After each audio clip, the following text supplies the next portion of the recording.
he asked that we keep his identity hidden. So let's call him Dmitry, just a guy making a living in the small town of Veles, Macedonia. I wrote that the celebrity wants to kill Trump. The Queen of England wants to meet Trump. Trump and Putin had a secret meeting in Mexico. Dmitry is 18 years old, and he says that in the past 6 months, he's made more than $60,000 writing, posting, and sharing fake news articles about the American election.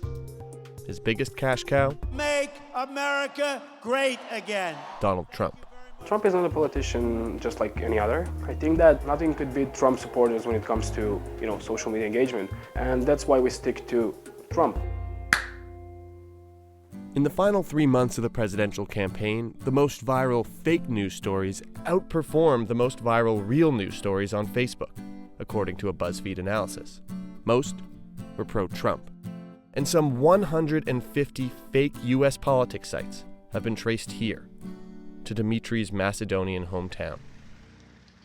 He was willing to lift the veil on his bootstrap operation, which he claims garnered 40 million page views in the past 6 months. To draw readers, his fake stories copy the style of more mainstream organizations, including NBC News.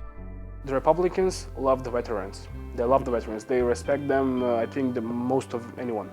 And what you do is you say Obama donated $300 million to Hillary Clinton's campaign that he took from the veterans.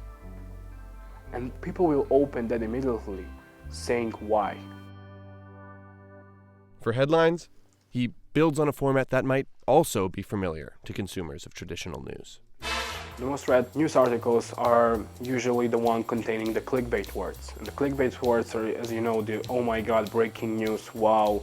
If you say, oh my god, new bunch of emails from Hillary got released, people will like to open that because they want to see more.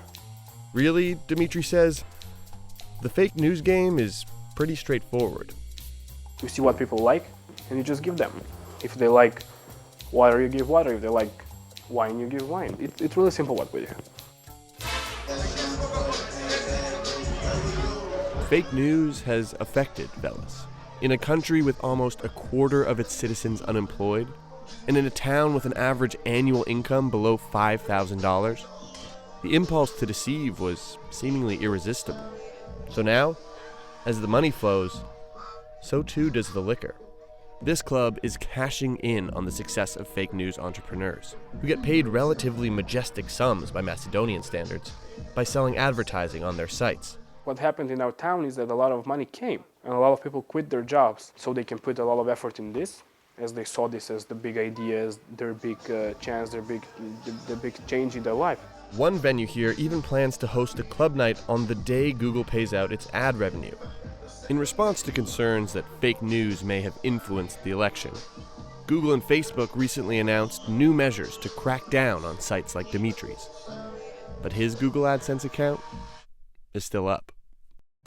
Besides, Dmitry says, fake news didn't alter the election. And if anyone needs to take responsibility, it's surely not him. I know who is the responsible one for the election, and that's the American people. I think the American people take their politics not as serious as other countries do. No offense to Americans, but we don't believe such hoax news.